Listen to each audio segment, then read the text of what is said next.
사람이 은혜를 받으면 말이 많아지는 것 같아요.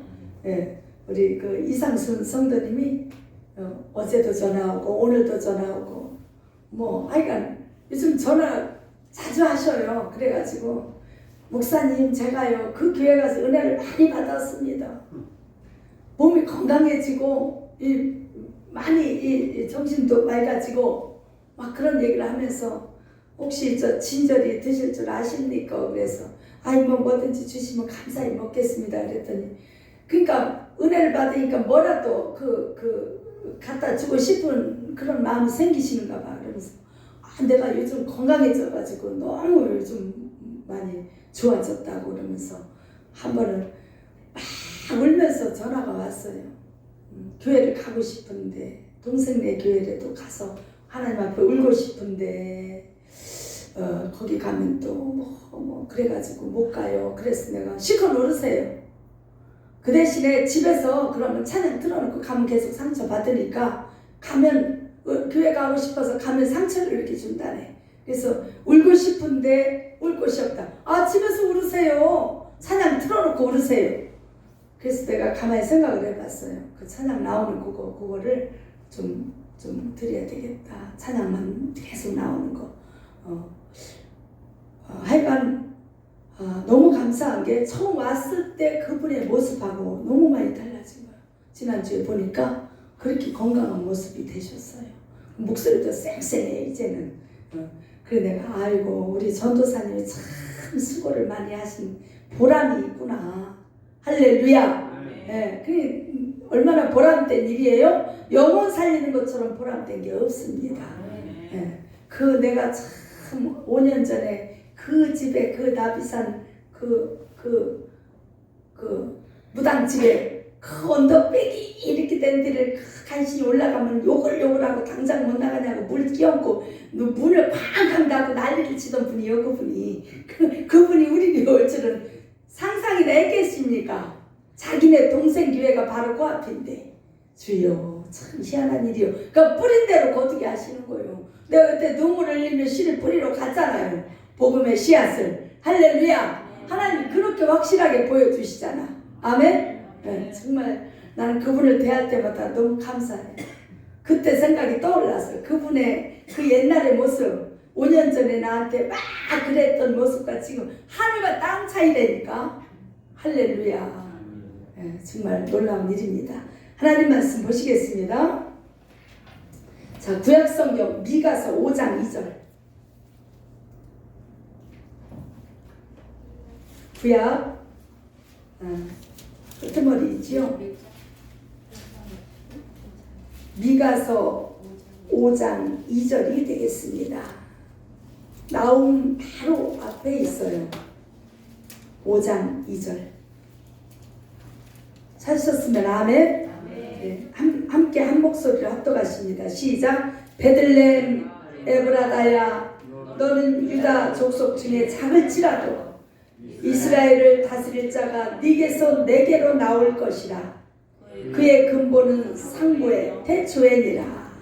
아멘. 한 절 더 찾겠습니다. 마태복음 2장 1절. 마태복음 2장 1절 신약입니다. 시작.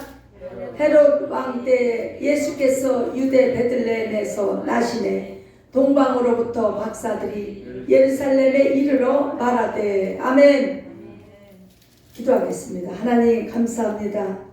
왕이신 우리 주님이 우리를 위해 이 땅에 육신을 입고 오시고 우리에게 새 생명 주시고 놀라운 일을 행하셨습니다. 오늘도 말씀을 통해서 깨닫게 하시고 지혜 주시고 은혜 주시고 하늘의 깊은 은혜를 깨닫게 하옵소서. 예수님의 거룩하신 이름으로 기도하옵나이다. 아멘. 할렐루야. 예, 수요일부터 메시아에 대한 예언과 성취가 구약시대 때 선지자들을 통해서 다 예언해 놓은 말씀이 신약시대에 이루어졌고, 아멘. 예, 또 계시록도 이루어지고 있는 줄 믿습니다. 그래서 예수님은 하나님께서 창세기 때부터 우리 지난번에 수요일날 말씀드렸죠. 창세기 3장 15절에 여자의 후손으로 그분이 오실 것이다. 갈라디아서 4장 4절 5절 말씀에 때가 차면 하나님이 그 아들을 보내사 여자에게서 나게 하시고, 그래서 여인의 후손으로 오신 예수 그리스도에 대해서 말씀을 우리가 묵상했습니다. 그래서 우리 예수님은 아브라함의 자손으로 오셨다. 다 예언된 말씀이죠.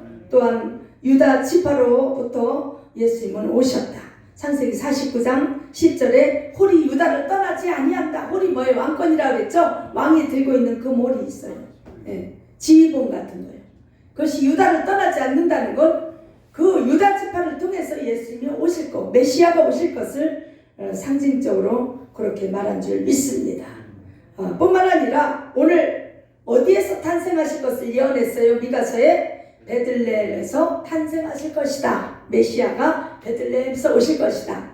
영적인 의미를 조금 더 깊이 우리가 더한다면 베들레헴이 무슨 뜻입니까? 떡집이라는 뜻이 있어요. 아멘. 떡집이 뭐예요? 떡집.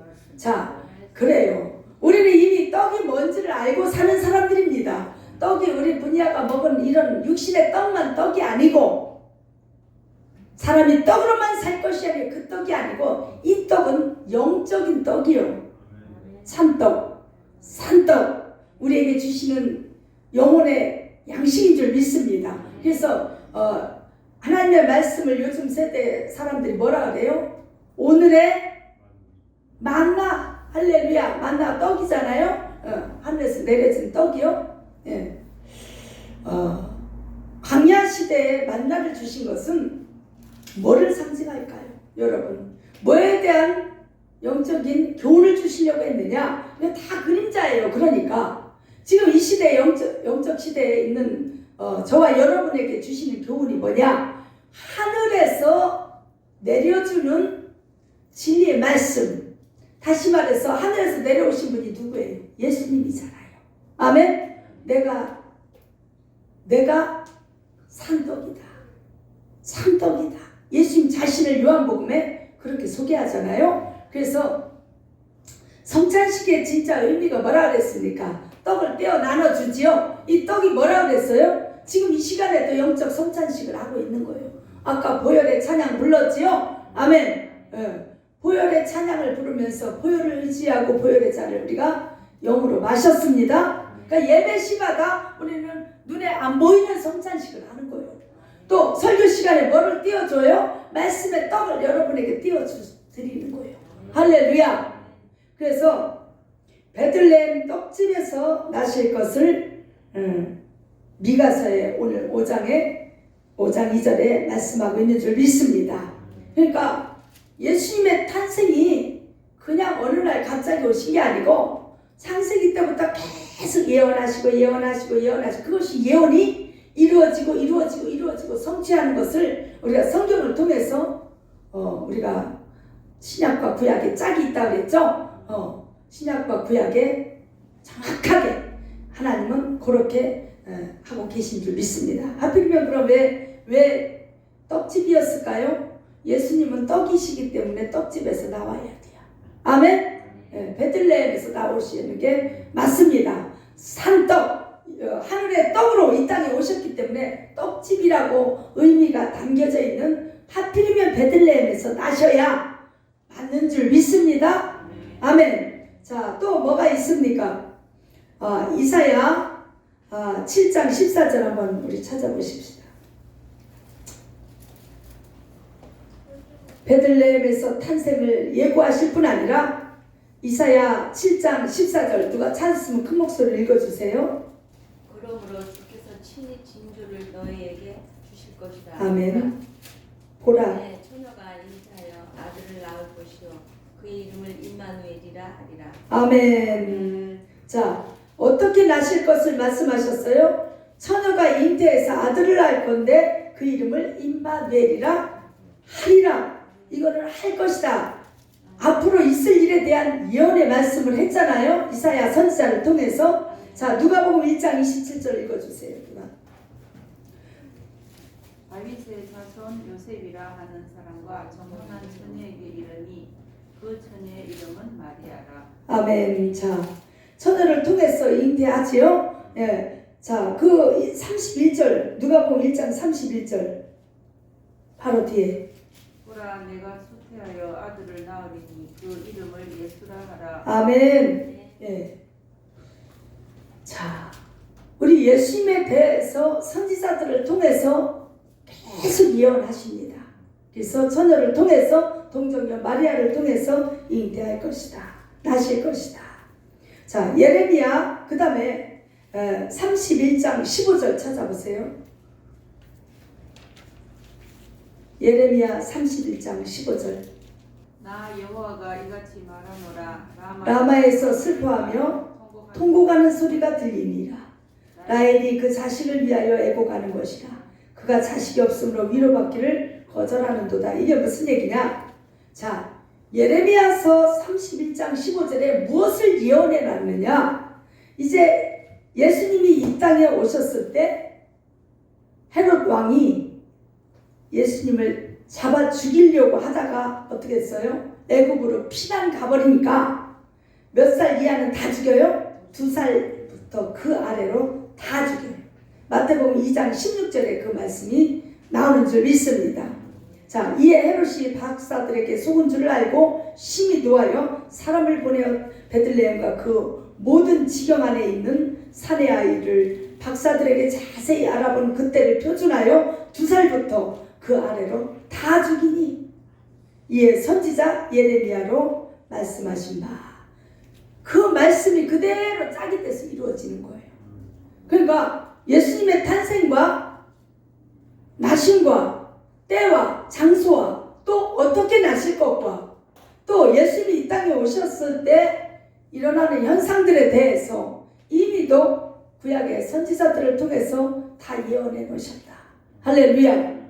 자, 헤롯 왕이 온 유아들을 다 학살합니다. 2살 이하는. 마치 모세가 났을 때 어땠어요? 산의 아이는 다 죽여요. 여러분 이걸 통해서 무엇을 여러분이 생각해야 되느냐? 사단의 역사를 한번 생각해 보시고. 사단 마귀는요. 나는 그 축사 영적 문제 잡힌 사람 기도해 주다 깜짝 놀란 게 하나 있습니다. 아무나 안 먹는다는 거예요. 먼저 안다는 거예요. 사단 마귀가. 자, 남자 아이면 다 죽였다. 2살 아래 다 죽였다. 이건 무슨 얘기겠습니까? 여러분이 전도해서 어떻게든 세우려고 하면 사단 마귀는 죽이려고 한다. 어떻게든 죽이려고 하는 게 사단 마귀의 일인 줄 믿습니다. 그러니까 하나님은 살리는 게 일이요. 우리는 살리는 일을 해야 돼요. 그러나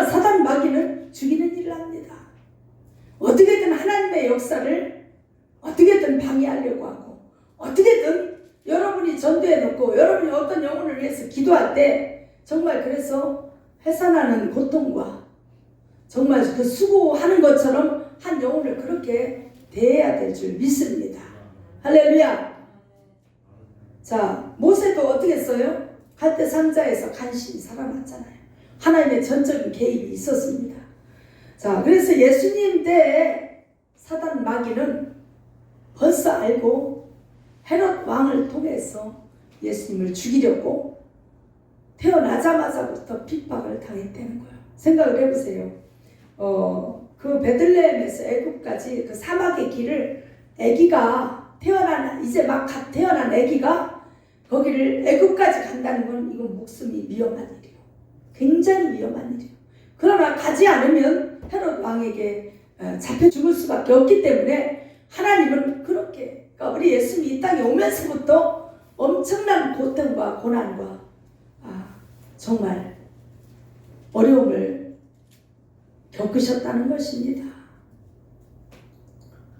자, 그 다음에 호세아 11장 1절에도 말씀하고 있습니다. 자, 애굽으로 피난한 것에 대해서 미리 예언의 말씀이 있지요. 호세아 11장 1절에 보니까 이스라엘에 어렸을 때 내가 사랑하여 내 아들을 애굽에서 불러내었거늘 그런 이 예언의 말씀이 있어요.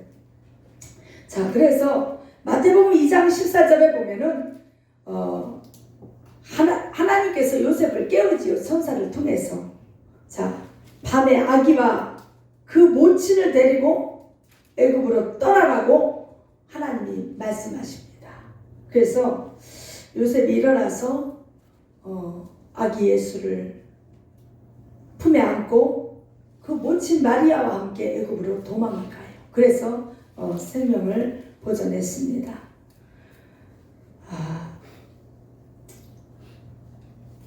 그 다음에 예수님에 대한 예언의 말씀이 이사야 40장 3절 한번 우리 찾아볼까요?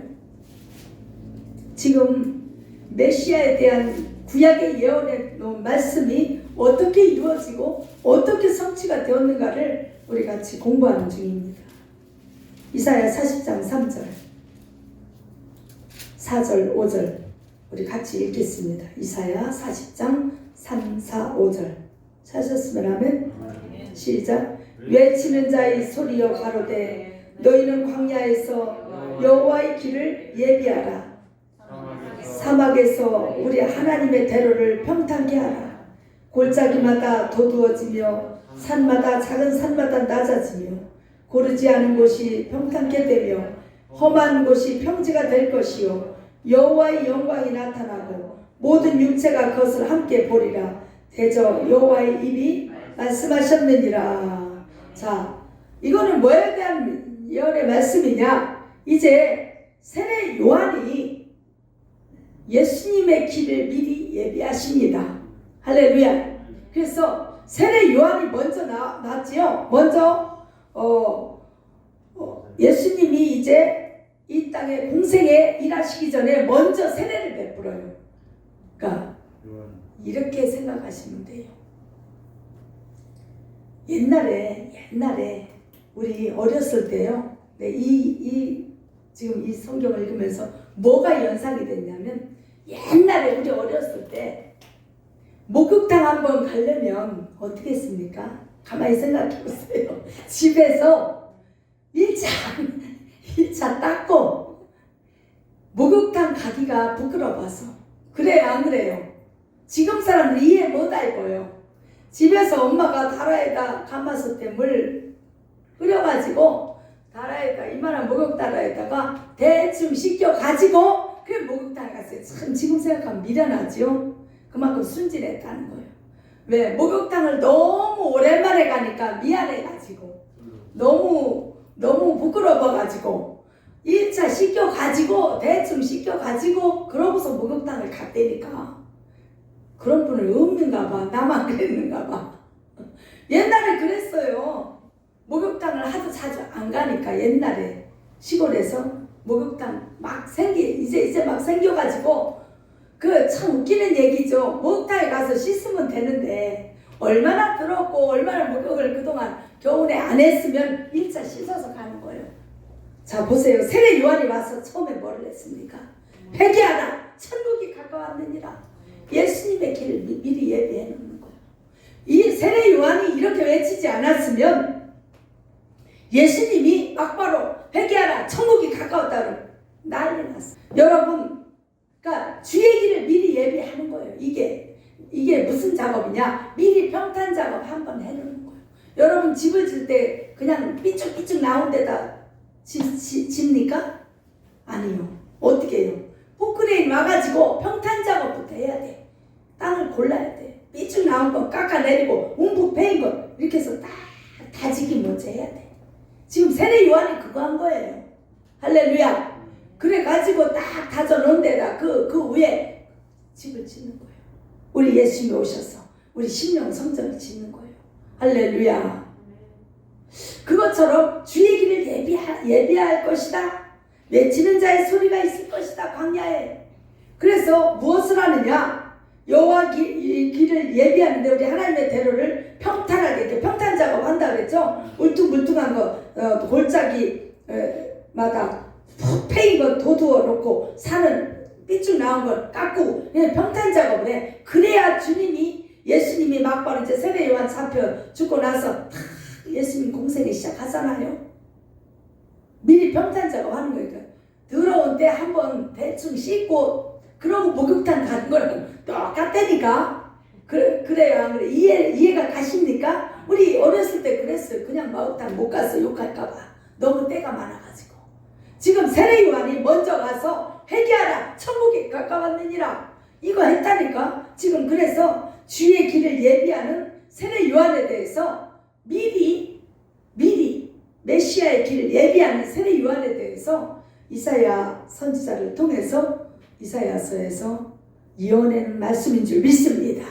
자, 그래 놓으니까 이제 누가복음 3장에 세례 요한이 세례를 베풀고 또 회개하라 외치는 장면이 그 뒤로 나오잖아요. 예. 자, 뿐만 아니라 예수님은 이사야 9장 1절 한번 찾아볼까요? 예수님에 대해서 뭐라고 예언을 해놓으십니까? 이사야 9장 1절.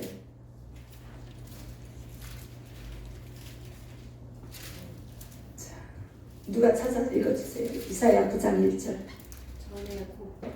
전에 고통하는 자에게는 흑감이 없으리로다. 옛적에는 여호와께서 스불론 땅과 납달리 땅으로 멸시를 당케 하셨더니 후에는 해변길과 요단 저편 이방의 갈릴리를 영화롭게 하셨느니라. 예수님 오셔서 어디에서 활동하셨어? 주 무대가 갈릴리 해변이요. 할렐루야. 예. 과거에는 어때요? 이 갈릴리 해변 이런 납달리 땅, 스불론 땅 아주 이거 뭐 사람들이 별로 취급도 안 하던 땅이요. 그런데 예수님이 오셔서 할렐루야 갈릴리 해변에서 말씀을 가르치시고 기적을 일으키시고 풍랑을 잠잠케 하시고 막 죽은 자를 살려내고 이러시니까 그 갈릴리가 그렇게 영화롭게 된 줄 믿습니다. 아멘. 그것에 대한 말씀을 미리 예수님이 어디에서 어떻게 활동하실 건가를 미리 이사야 선지자를 통해서 말씀하고 있습니다. 자, 마태복음 4장 13절 누가 한번 읽어주세요. 마태복음 4장 13절 13절부터 16절까지 우리 같이 읽어요. 시작. 나사렛을 떠나 스불론과 납달리 지경 해변에 있는 가버나움에 가서 사시니 예수님이 거기 가서 사셨대요. 자, 그 다음에 시작. 이는 선지자 이사야로 하신 말씀을 이루려 하심이라. 일러스되 스불론 땅과 납달리 땅과 요단 땅 강 저편 해변 길과 이방의 갈릴리요. 그감에 앉은 백성이 큰 빛을 보았고 사망의 딸 땅과 그늘에 앉은 자들에게 빛이 빛이었다 하셨느니라. 그러니까 예수님의 나심과 활동 무대와 어떻게 일하실 것까지 미리 다 예언해 놓으신 말씀대로 이루어지는 것을 우리가 볼 수 있습니다. 할렐루야. 자, 뿐만 아니라 시편 78편 2절 한번 누가 읽어주세요. 시작. 내가 입을 열고 비유를 베풀어서 옛 비밀한 말을 발표하리니. 3절. 이는 우리가 들은 바요 아는 바요 우리 열조가 우리에게 전한 바라. 4절. 우리가 이를 그 자손에게 숨기지 아니하고 여호와의 영예와 그 능력과 기이한 사적을 후대에 전하리로다. 이건 무슨 얘기냐? 예수님이 이 땅에 오셔서 비유와 모든 것을 비유로 풀어서 말씀하셨잖아요. 자, 어디에 그게 나옵니까? 마태복음 13장 34절에 보면은 이런 말씀이 있어요. 자, 예수께서 이 모든 것을 우리에게 비유로 말씀하시고 비유가 아니면 아무것도 말씀하지 아니하셨으니. 그러니까 구약시대는 그림자라고 그랬죠. 모형이라고 그랬죠. 그냥 눈에 보이는 그대로였죠. 그런데 신앙으로 넘어오면서 예수님이 그것은 다 하늘의 모형이다. 비유로 설명하시는 거예요. 눈에 안 보이는 영적 세계에 대해서 눈에 보이는 것을 비유로 말씀하시는 거예요. 왜요? 왜 그럴까요? 예수님 시대가 끝나면 무슨 시대가 도래하니까? 영적 시대가 도래하니까. 그러니까 구약 시대는 그냥 축복하면 눈에 보이는 복밖에 생각 안 했어요. 눈에 보이는 거, 자손이 번성하고 물질이 풍부하고. 그런데 점점 어떻게 해요? 이 점진적 계시라고 그래요. 이거를 신학적 용어로 이야기하면 점진적 계시라고 해요. 다시 말해서 자기 자신을, 하나님 자신을 우리 인생에게 보여주시는데 처음에는 원시적인 것으로부터 시작합니다. 원시적으로 보여줘요. 그런데 점점 사람도 발달하잖아요. 지혜도 발달하고. 이제는 그것을 하나님은 이미 저만큼 그림이 가 있어요. 과거, 현재, 미래까지 다 알고 계시는 분이 저쪽 창세기서부터 우리 인간을 여기 영적 세계까지 비밀까지 알려주시기 위해서 이렇게 많은 시간이 필요한 거예요. 불과 제가 어렸을 때 얼마 전만 해도요. 제가 어렸을 때 한 3, 40년 전, 사실 벌써 내가 이렇게 많이 살았네. 이제 보니까 40년도 더 됐다. 내가 14살 때 처음 교회 다닐 때만 해도 영적인 이런 설교하는 걸 나는 들어본 적이 없어요. 그냥 예수님이 무리를 걸으셨다면 그것만으로 이야기해요. 물리적인 것만. 그렇죠? 지금도 그런 데가 많어. 솔직히 말해서. 그래요? 안 그래요? 이 상징적 의미를 얘기를 안 해줘. 영적인 의미를. 떡을 먹었다 그러면 떡을 오병이어의 사건에 대해서 예를 들면요. 보리떡 5개, 물고기 2마리하고 5,000명을 먹이고 12 광주리 남겼다. 이거에 대해서 하나님은 기적이 하나님 이걸로 끝났어. 그래요? 안 그래요? 지금도 그래요? 안 그래요? 솔직히 말해서. 그러나 이것이 우리에게 주는 의미가 뭐라 그랬습니까? 말씀의 떡을 생각하라 그랬죠?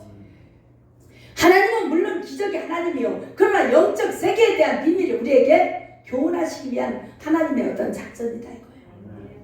자, 무엇에 대한 교훈이라고 했어요? 예. 자, 오병, 말씀 5개 떡이죠? 오라는 수는 축복의 의미가 있어요. 아멘. 말씀의 의미가 있어요. 그래서 오라는 숫자는 모세 오경, 율법, 축복의 말씀 뭐 이런 의미가 있어요. 그러니까 말씀의 떡이 우리 10년 가운데, 자, 하필이면 물고기 2마리여야 돼. 3마리는 아니요. 왜 2마리일까요? 이는 뭐요? 예? 증인의 수이기도 하고, 이는 또 뭐요? 또 의미가 있어. 빛과 어둠으로 나누어져야 돼. 딱 한바가 타진 심령이 돼야 돼. 말씀이 들어오면. 할렐루야. 빛과 어둠으로 나누어진 심령. 말씀이 들어와서. 그리고 증인의 수요. 예수 증인이요. 말씀의 증인이요. 아멘. 그렇게 되면 그걸 나누어 주니까 어때요? 12광주리가 남아요. 여러분들에게 이렇게 저 혼자 이렇게 많이 나눠주고 나면 저에게서 말씀이 다 빠져나가서 저는 아무것도 안 남았을까요? 더 풍성할까요? 우리 집사님. 예? 예, 이게 하늘 떡이요. 아멘. 이게 영적인 안 보이는 떡의 시비요. 나눠줄수록 풍성해져. 여러분도 나가서 말씀을 자꾸 전할수록 여러분 심령이 풍성해져. 이게 하늘의 비밀이요. 이걸 말씀하려고 한 거예요. 12방주가 남았다는 건 12는 뭐예요? 12는 나눠주면 줄수록 내가 구원의 반열. 12는 뭐예요? 12제자, 12지파를 통해서 구원받죠? 구원의 의미가 들어있어요. 할렐루야. 나누어줄수록 내가 더 확실하게 어때요? 구원의 말씀이 나에게 더 풍부해져. 믿습니까? 아멘. 확신의 말씀이 더 풍부해져요. 이거를 이렇게 영적으로 좀 이렇게 해줘야 되는데 50년 전만 해도 내가 교회 처음 나갈 때요. 45년 전만 해도 그냥 굉장히 이 뭐라고 할까 문자적으로 해석하는 게 너무 많았습니다. 그런데 지금 가면 갈수록 영적인 해석이 많이 나와요, 안 나와요? 나와요. 왜요? 영적 시대예요. 예수님이 그러니까 구약 시대부터 시작해서 신약으로 이끌어와서 예수님을 통해서 이제 성령 시대로 옮겨가면서 눈에 안 보이는 영적 세계에 대해서 우리에게 관심을 좀 가져라. 하늘나라는요 육체로 가는 게 아닙니다. 우리의 영으로 가는 거예요. 육은 썩어야 돼요. 아멘. 너는 흙이니 흙으로 돌아갈지니라 하나님이 말씀하셨어. 그러나 내 영이 주님 앞에 가는 거예요. 그러면 영에 관계된 말씀이 분명히 우리에게 주시는 교훈이야 되어야 되는데 이걸 다 육에다 포인트를 맞추니까 엉뚱해지는 거예요. 믿습니까? 자, 그래서 오늘 그 베들레헴에서 나신 것도 너희가 그 생명의 떡집으로 오신 말씀의 떡으로 오신 예수님을 마음껏 먹으라는 거예요. 할렐루야. 예, 그분은 생명의 떡이다 이거예요. 베들레헴에 그래서 오셨다는 거예요. 베들레헴이라는 말 자체가 뭐라 그랬어요? 떡집이라는 의미가 있다고 그랬죠? 그 떡이니까 떡집으로 오셔야지. 떡이 어디서 나와요? 떡집에서 생산이 되잖아요. 떡이 어디요? 떡 사러 가는데 떡집 가야지. 떡 사러 가는데 저 기름집 가면 돼? 정신 나간 소리요. 그죠? 영적 의미로 들으시길 바랍니다. 우리 예수님은 이렇게 여러 가지 비유로 가르쳐 주신 줄 믿습니다. 자, 그러니까 예수님이 비유로 말씀하셨기 때문에 비유가 신약시대에 살짝 영적인 비밀이 있기 때문에 우리가 받아들이기가 쉬워졌어. 그래요, 안 그래요? 예수님이 뭐를 비유를 했어요? 씨 뿌리는 비유를 했잖아요. 땅 4가지가 있다. 할렐루야. 예수님이 비유를 말씀하셨어요. 그래서 땅 4가지가 있는데 길가밭, 돌짝밭, 가시덤불밭, 옥토밭이다. 이것이 너희 심령에 대한 것이다. 그러나 씨가 나는 4가지 밭에 대한 말씀에 대해서 내가 은혜 받은 부분이 뭔지 아십니까? 어쩌면 우리 하나님은요 이 돌짝밭, 가시덤불밭, 길가밭, 옥토밭인데 옥토밭에만 씨를 뿌린 게 아니더라고. 우리 심령이 길가밭, 돌짝밭이었어. 가시덤불밭 같은 우리 심령에도 똑같이 동일하게 씨를 뿌려줬어. 할렐루야. 그러니까 다듬으면 언젠가는 옥토가 되는 거야. 씨가 또 뿌려지고 언젠가는 나는 거야. 할렐루야. 그러나 옥토가 빨리 되면 될수록 결실이 빨리 맺히는 거지.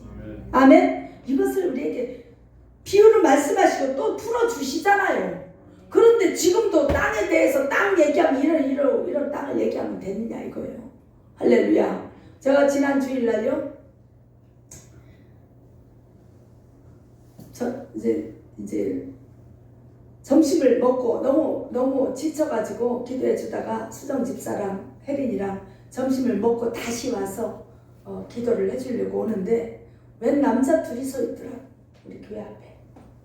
그래가지고 뭘 주러 왔대요. 뭔데요?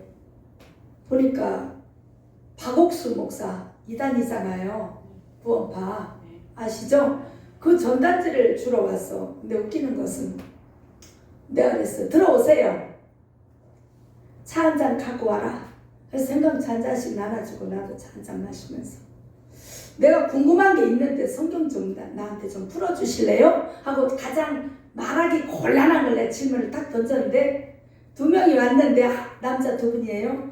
한 명은 키가 조그만 전도살이야. 자기네 전도살이야. 한 명은 집사님이야. 자기들끼리 그래. 이분은 집사님입니다.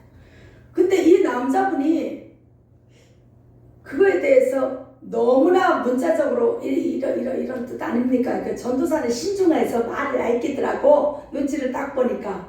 그런데 내가 그걸 딱 풀이를 해줬어요. 창세기 1장 2절을 쫙 풀이해주면서 이러이러한 말씀입니다 했더니 같이 온 남자 집사가 눈이 동그래져 가지고 나한테 성경을 많이 깊이 연구하셨는가 봐요. 많이 아시는가 봐요. 했더니 또 이런 질문을 저런 질문을 하니까 옆에 있는 전도사 기분이 나빠 죽으려고 거예요. 이 사람 왜 일이 뺏기게 생긴 거예요. 오히려 그렇지 않겠어요? 그러면서 이거 저거 성경에서 아주 아이러니한 거 힘든 것만 착착착착 하니까 이쪽에서는 얼굴이 울그락불그락 전도사라는 사람은 곤란하니까 빨리 일어나고 싶어하고 이분은 흥미가 있으니까 자꾸 물어보고 그래 이제 어느 정도 하고 나도 시간이 정돼서 나중에 시간 되시면 오세요. 네 그래서 일부러 나는 이쪽만 보고 얘기하는 거예요. 여기는 신경 안 쓰고 그럼 이제 안녕히 가세요 갔는데 혜린이가 뒤에서 보고 있다 웃어 좋겠다는 거예요. 목사님 그 남자가 왠지 우리 교회 오면 얼마나 웃기겠어요. 저들이 그 전단지 갖고 왔다가 오히려 목사님한테 코가 껴가지고 그 전도사 울그락불그락 짜증내는 그 모습 보고 이쪽은 은혜를 받아서 아멘입니다 아멘입니다 이러니까 얼마나 웃기는 상황이 연출된 거예요. 여러분 진리를 제대로 알면요 두려울 거 없습니다. 어떤 사람이 올지라도 어떤 사람을 만날지라도 그래서 말씀을 제대로 알으라는 거예요. 진리를 제대로 알고 계시라는 거예요. 할렐루야. 아주 아이러니한 것만 내가 몇 가지를 찍어서 일부러 그랬지요. 제가 이게 궁금한데 이것에 대해서 어떻게 생각하십니까? 말을 못하지. 그거는 먹거리고 있더라고. 그 전사님도 그러고. 그러니 내가 이랬어요. 참 실망입니다. 나는 박옥수 목사님이 하도 성경 세미나를 많이 하니까 이 정도는 가르쳤을 줄 알고 내가 질문을 던졌는데 이 정도도 모르시는군요. 이거 우리 교회는 어린 애기도 압니다. 이러면서 착착착착 이야기를 하니까 혜린이가 뒤에서 배꼽을 잡았대요. 웃음이 나오는데 죽겠더래요. 여러분 진리 말씀이 우리를 생명의 말씀입니다. 우리 영혼의 산떡입니다. 아멘. 그래요. 메시아에 대한 예언의 성취를 우리가 지금 계속 배워가고 있어요. 이제 이 12월 달 됐잖아요. 크리스마스잖아요. 우리가 정말 예수님에 대해서 더 깊이 좀 알았으면 좋겠습니다. 기도하겠습니다. 참 좋으신 아버지 은혜를 감사합니다. 오늘도 우리 주님이 우리를 위해 이 땅에 오신 것을 감사하며 주님께서 이 땅에 오셔서 정말 우리 영혼을 살리기 위해서 우리에게 놀라운 비밀을 가르쳐 주시고 하늘의 놀라운 진리로 먹이시고 진리의 말씀으로 참떡으로 오셔서 우리의 양식이 되게 하시니 감사합니다. 이제 한 해를 보내면서 더 깊이 주님과 사귐이 있게 하시고 주님 앞에 더 가까이 가게 하여 주옵소서. 예수님의 거룩하신 이름으로 감사하며 기도하옵나이다. 아멘.